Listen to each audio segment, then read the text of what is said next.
Guys, അപ്പോൾ എൻ്റെ TRC card കിട്ടിയ കാര്യം ഞാൻ പറഞ്ഞിട്ടുണ്ടായിരുന്നു. അപ്പോൾ ഞാനിപ്പോൾ ജോബ് കറൻലി നോക്കിക്കൊണ്ടിരിക്കുകയാണ് ഇവിടെ. എനിക്കിപ്പം ഒരു 1 വീക്കായിട്ട് ഞാൻ ജോബ്സ് കുറേ സ്ഥലത്ത് നോക്കിക്കൊണ്ടിരിക്കുകയാണ്. അപ്പം ഞാൻ ഒരു പെർട്ടിക്കുലർ സ്ഥലത്തിൽ തിരക്കിയപ്പോഴത്തേക്കും 250 യൂറോസ് നമ്മുടെ കയ്യിൽ നിന്ന് ചിലവാകും. അതായത് ഫുഡ് ഹാൻഡിലിംഗ് സർട്ടിഫിക്കറ്റ്, അതേപോലെ നമ്മുടെ സ്കിൽ പാസ് നമ്മൾ സ്റ്റുഡൻസ് ആണെന്ന് വെച്ച് കഴിഞ്ഞാൽ നമുക്കൊരു 6 മന്ത്സിന് ഫ്രീ ആയിട്ട് കിട്ടും. ഇത് ഒരുപാട് പേര് എന്നോട് പറഞ്ഞിട്ടുണ്ടായിരുന്നു. പക്ഷെ ഞാൻ ഡയറക്റ്റ് സ്കിൽ പാസിൻ്റെ അവിടെ വിളിച്ച് തിരക്കിയപ്പോൾ അവർ പറഞ്ഞായിരുന്നു സ്കിൽ പാസ് സ്റ്റുഡൻസിന് 6 മന്ത്സ് ഫ്രീ ആണെന്ന്. അപ്പോൾ അത് വെച്ചിട്ട് നമുക്ക് ഓക്കെ ആയിരിക്കും.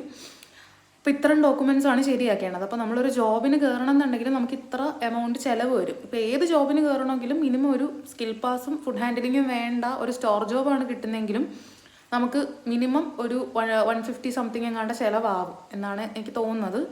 സോ ബാക്കി നോർമൽ ജോബ്സിൻ്റെ കാര്യം ഞാൻ തിരക്കിയിട്ട് സ്റ്റോർ ജോബ്സിൻ്റെ കാര്യം അപ്ഡേറ്റ് തരുന്നതായിരിക്കും. Stay tuned. See you in the next video.